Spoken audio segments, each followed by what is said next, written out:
Medical marijuana. Not your mother's wacky tobacco.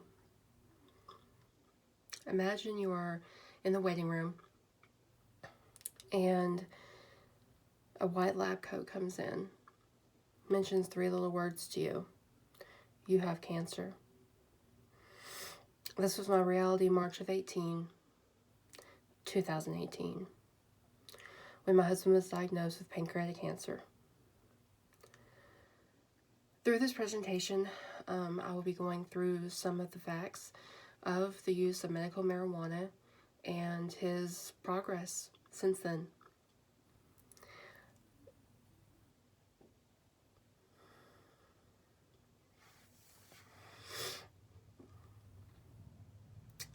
When my husband was diagnosed with cancer, we didn't know what to expect. We were scared, terrified. And the fact that he had pancreatic cancer was another blow. You hear of pancreatic cancer, you automatically think of death because the rates and the stats are so bad. Most people don't know a lot about medical marijuana, and they don't know a lot about pancreatic cancer. What they've heard from pancreatic cancer is that Patrick Swayze has it. I got that a lot at the hospital from a lot of the medical staff. Oh, you know, Patrick Swayze had that. Yeah, he didn't make it very long. Are you aware of that? We're aware. I'm not married to Patrick Swayze.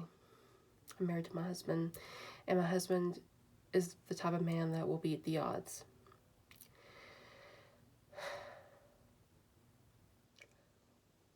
When we first met, our oncologist, it was scary. I remember crying for at least 3 days straight. You go through this reality of it. This cannot be your reality. It just can't be. But it was. As soon as we got the diagnosis, we were sent home. Left with questions. Left with fear. We met at home. 2 weeks after that, we had our first visit with Dr. Hall, his oncologist. We made a plan. We stick to that plan, and we started chemo treatments. I'll never forget the first chemo treatment that he had to take because I passed out.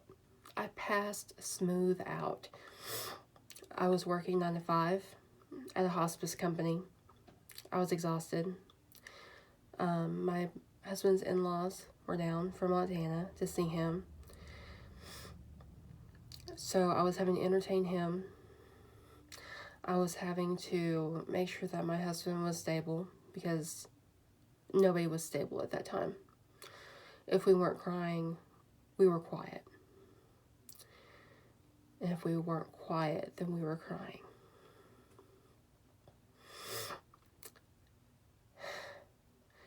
I can vividly remember him starting his chemo treatment and me saying to the nurse, I don't feel that good. I think I'm going to pass out. And I passed out. I was exhausted. He went through 4 rounds of radiation. He went through 4 rounds of chemo. On his 4th round of chemo, he became unresponsive. They thought that it was a reaction to the chemo. They thought that he was having an allergic reaction, so they gave him Benadryl and Tylenol. He still was unresponsive. He was rushed to the Conway Baptist. There he was diagnosed with a brain aneurysm. The vein that goes into your skull, it had burst. There was an extreme amount of pressure on his brain. I saw him before he was shipped to Baptist via ambulance, and there was so much pressure in his head that his eyes were bulging. It was horrifying. I don't know how I got to the hospital. I don't remember that part.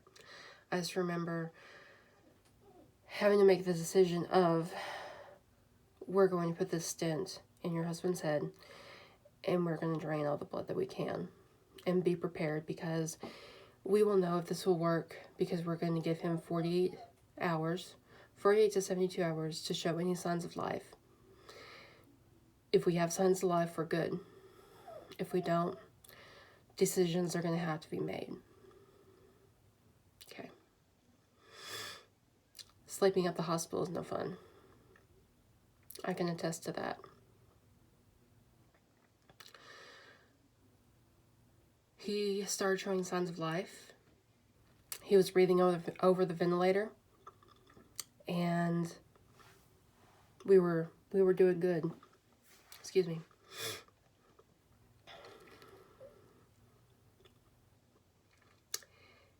He was in ICU for over a month. He was in rehab for about 2 months. Then they sent him home. He was skin and bones. He was very malnutrition because he couldn't keep anything out of the hospital. Enter marijuana. The marijuana helped him gain weight. It eased his anxiety, made him less nauseous, to where he was able to actually keep food down. I was getting my husband back, and it was pretty incredible. He was putting on weight. When he came home from the hospital, I could see his vertebrae. That's how skinny he was.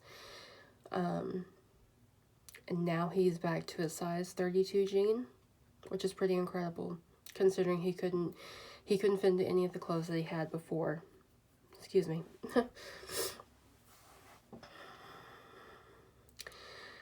According to the Cancer Center of America website, cancer.org, 1.9 million people are diagnosed with cancer in the U.S. 1.9. Out of that 1.9, 606.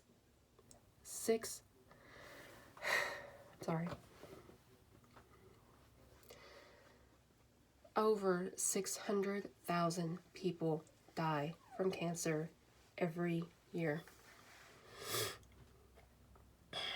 That's somebody's mom, somebody's father, brother, sister, uncle, aunt, mother, husband, wife, child. If there's a drug out there that can help ease the symptoms of chemo, that is all natural.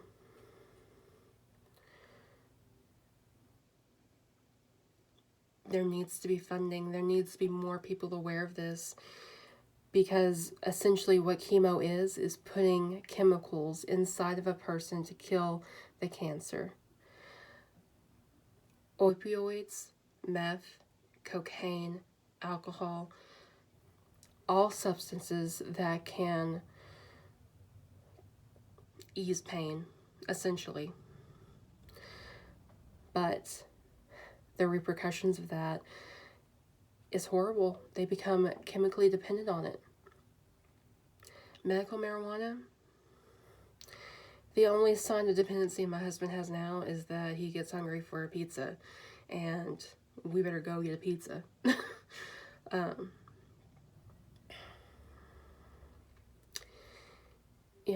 Opioids, meth, cocaine, alcohol, they're all chemicals.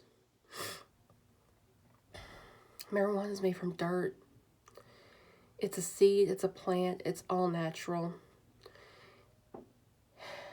And the benefits from it are incredible. The American Cancer Society lets us know that medical marijuana does ease pain. It eases nausea. It does increase appetite. That's everything that he needed. I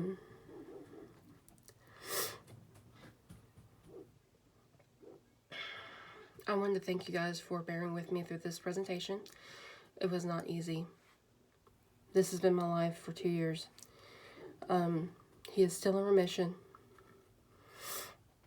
but it scares the living daylights out of me every time I think about what we went through. And I can promise you that his symptoms would, I'm sorry, I can promise you that his symptoms would be a lot more hard, and he would not be the same person that he is today if it hadn't been for medical marijuana. I'm not a doctor. I'm not a nurse. I'm a CNA. I've been around patients. I've been around dying patients. I know what that looks like. We were almost there. Now we're not. I'm not saying that medical marijuana saved his life. I'm not. Medical marijuana gave him a chance to overcome the symptoms. It gave us a chance. And we're still living. He's still living. Yeah. We're doing good. He's still living. And that's all we can hope for. Alright guys, thank you for your time, and I appreciate your patience. Thank you.